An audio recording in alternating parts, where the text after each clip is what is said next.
Hi there, I'm Captain Tyler Capella and welcome to another episode of The Waterman's Way. So today I'm going to show all of you guys just how well that kind of knockoff, inexpensive Amazon sea decking that I purchased about a year ago has held up after 1 year of extremely heavy use. I'm going to show you kind of how to apply it, some tricks that I've learned along the way, and most importantly, how you can save yourself thousands of dollars by doing it yourself. So if you like what you see here, make sure you mash that like button and subscribe to my channel. We've got a bunch of great fishing content as well as a bunch of awesome how-to videos you guys will really enjoy. But in the meantime, let's head to the boat and see what she looks like. You guys might be surprised. You be the judge. All right, so we are here at the boat. I'm just gonna kind of walk through and show you exactly how it's held up after 1 year of extremely heavy use.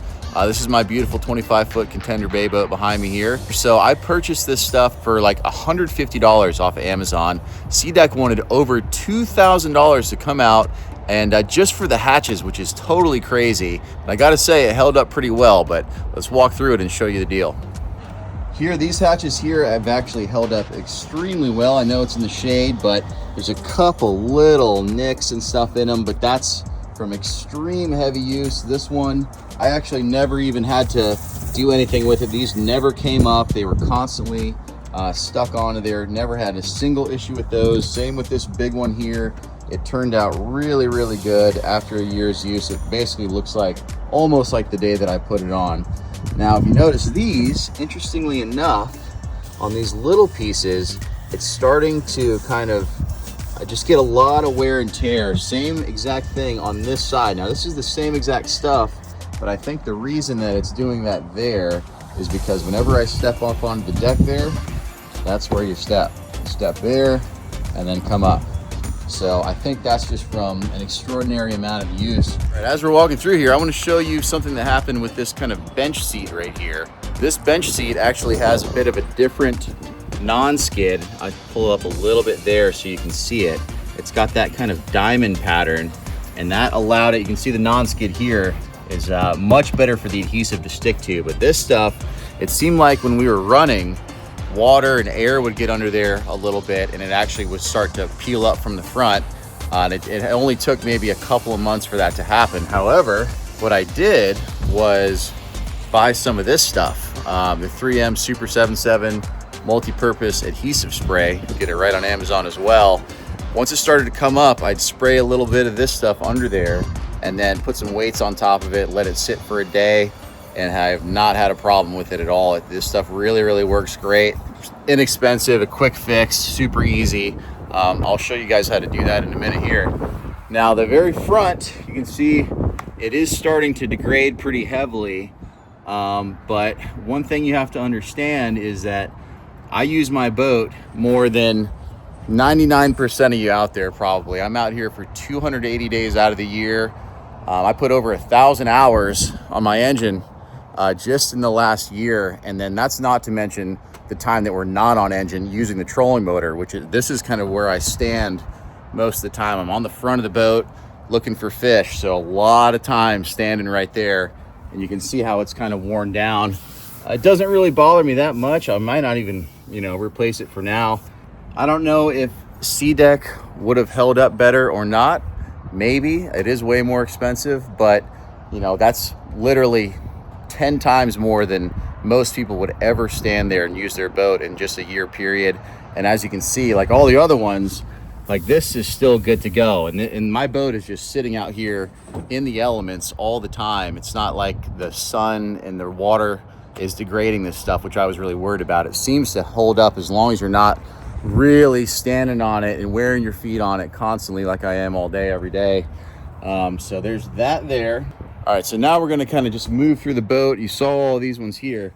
Now this one, you notice there isn't any of the foam on here, and that's because I have a few rather large clients that will hop off and they actually cracked this hatch. So I had to get this hatch replaced. And of course, when I did that, the old EVA foam came with it. So I'm gonna actually replace that today and show you exactly how to do it, which will help you do your entire boat. You can watch the previous video as well if you wanna get like a full tutorial on it, but I'm gonna do the same exact process to replace not only this hatch, but also this hatch right here. Again, I had to replace this hatch. These are a little bit thin on this boat. It keeps it really light, but if you get some big dudes, you know, stomping on this thing, this cracked right down the middle, and I had to replace this hatch, which is why the EVA foam is no longer on there. So I want to show you guys what happened here in the back of the boat. I did have a few issues, but I'll tell you why, and I'll show you how I fixed it. So I had this hatch was starting to come up. You can see it's held up pretty good, although there's a couple tears in it right there. And I completely lost this one. This one was kind of the first one to come up. Unfortunately, when I was running, it went into the drink, never found it. And then that one right there also started to come up, although this one was good. And the reason for that is my live well right here. These things would occasionally overflow if we had a lot of bait or whatever. It gets stuck in the drain, and it was constantly just pumping water into these areas, and apparently that water was too much for the adhesive. But once I kind of figured that out, I was able to spray some of that stuff on there, and once I did that, it was good to go. So if you do this yourself and you ever have an issue, I highly recommend this stuff. I think it's, you know, 20 bucks on Amazon or something. This stuff helped a lot. I put it on there one time, no more problems. And one last thing that I did here is this kind of platform right there. That's where I stand to go up in the tower. So I do spend a lot of time up there, like during tarpon season or fishing the flats or whatever, and it is held up perfectly good, except for one little nick in it right there. I think I put a lot of hooks up there, and I think a hook got stuck. Ripped that out of there a little bit, but I'm not worried about that. I'm still totally functional. So I'm gonna jump into it here, make some templates for these guys, and I bought some new foam that we're gonna pop on there right now to show you how to do that, so you guys can save yourself a tremendous amount of money and make your boat look great while you do it yourself. Here we go. So here's all you need supply-wise to do this yourself.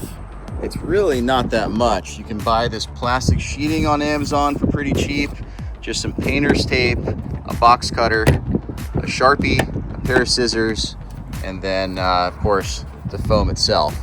So first step is we're gonna cut a nice piece of this, lay it on the hatch. We'll trace a nice little template and then lay it on the sea deck and cut that sea deck out with the box cutter. So let's do it. All right, so I'm just gonna show you first things first. We're gonna kind of just cut out a rough cut around this hatch with this plastic sheeting that I have.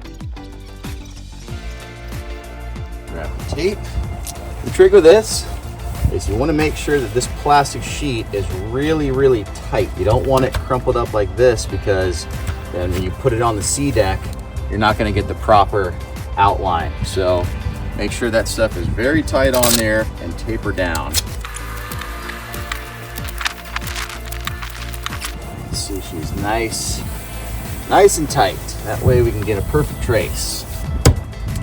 All right, so now we're going to take our Sharpie and trace the outline of where we want the sea deck to be. And I'll show you on here. You can see this line right there. It goes all the way around right where the non-skid starts. That's the line that I want to trace, and that's where I want the sea deck to go, just to cover all that non-skid on there. You also have to watch out for these guys, and then the line kind of goes right around that hatch, which is a little tricky to cut with the box cutter, but that's the move. So let's get into it. All right, so that's all perfectly traced. So now we're going to cut that out very precisely with the scissors. So I'm gonna go ahead and do that exact thing to these two hatches back here. That one and that one, and that one. There's really no need to show you, it's exactly the same thing. Get those busted out, and then we'll start cutting the foam. All right, so you can see I've got the templates ready to go. Chop them up with the scissors, here we go.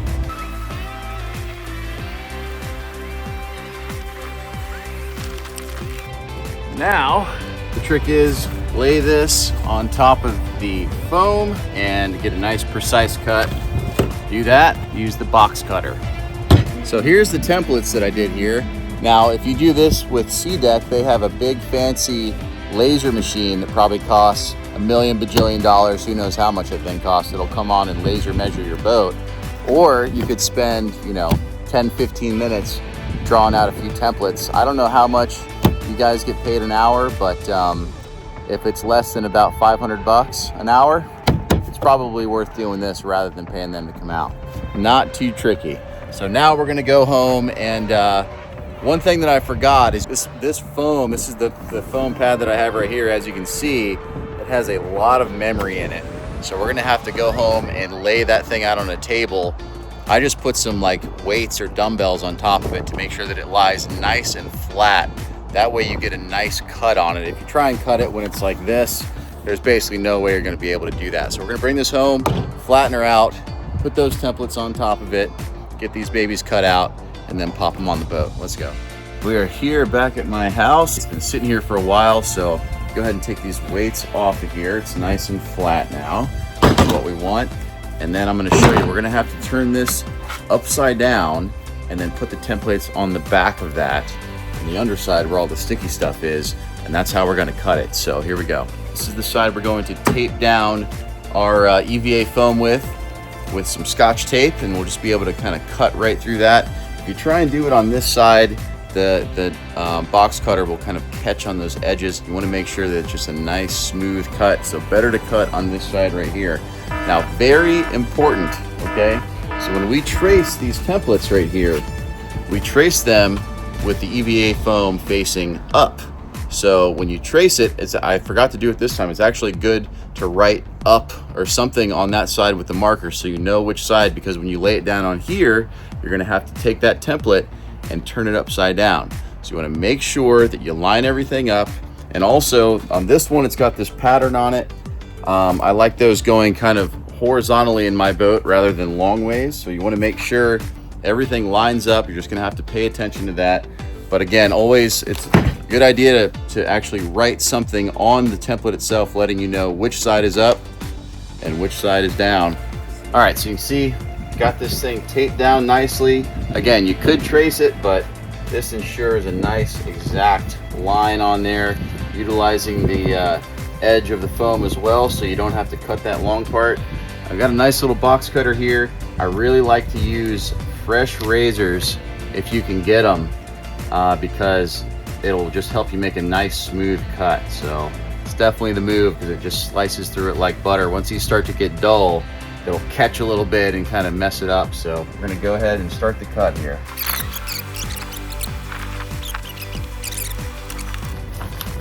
Template off. And there you have it. So pretty nice. If you wanted to, you can clean up those edges just a little bit, which I probably will. Make them nice and smooth, easy to do, but that's basically it. So then you take this piece, this stuff peels off the bottom just like that, and all you gotta do is just take that off. It's real sticky there. Stick that down on the boat. So let's do these other two hatches and see if we can't get them going. Same thing.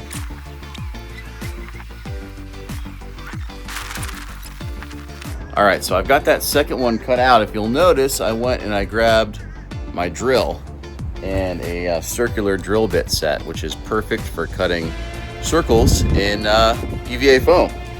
If the box cutter is all you got, you can definitely do it. It's just a little bit trickier to cut a perfect circle, but got the tools, might as well use them. So here we go. All right, so I'm gonna go ahead and take the template off. If you notice, I put a hole right in the middle of that thing so I know exactly where that's gonna be, because we're about to take the template off here, just like so. And then that marks our hole.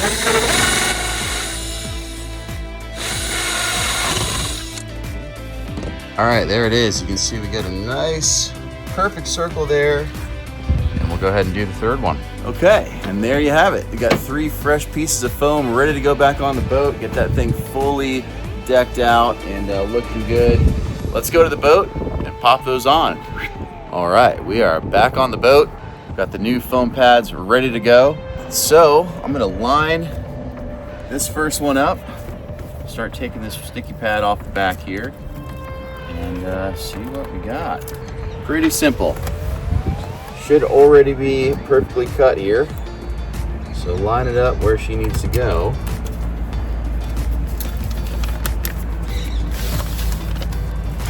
Wouldn't you know?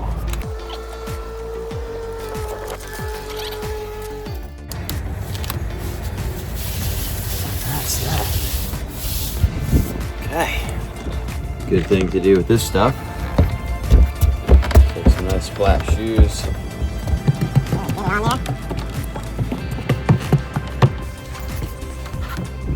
Not too shabby. That thing is good to go. Looks really good. Let's pop the back ones on. All right, here's this back one. We're just gonna use the regular adhesive for this one. All right, here we go. Lined up. Beautiful. And that looks pretty darn good, if I do say so myself. All right, so for this last one here, it's definitely gonna get a little bit of water coming out of these live wells every now and then, and that's what made it come off in the first place. But this stuff stopped it from happening on the other two hatches, this one right here. So I'm gonna pop some of this on to get a little layer of this on there first, and then seal it down, and then put something on top of it. Make sure it gets a nice seal, let it sit overnight. Should be good to go for at least a year. Now, if you really wanna do this right, put a piece of tape along the outside of it and get a perfect spray, but I'm just gonna let it ride. All right, that one's looking good. That one is looking really good. And this one here on the bottom is good to go. All right, well, she is done and looking fresh. I've got new EVA foam on all the hatches now. It turned out really, really good, and I saved a boatload of money. I mean, $2,500 just to do the hatches is a lot of money. And I think I spent $200 last year for all the supplies and everything, and then maybe 50 bucks for that little replacement sheet. And it turned out great. The boat looks awesome. I mean, except for this part right here, but for me, I'm just gonna let that ride. If I had to do this all over again, I would say it is 100% worth it. You know, if that really bothers you, I could replace it right now after a year's use, not a big deal. So hope this gave you some great tips and great pointers how you can make your boat look great and save a whole bunch of money as well. And thank you so much for watching The Waterman's Way, and we will catch you on the next one.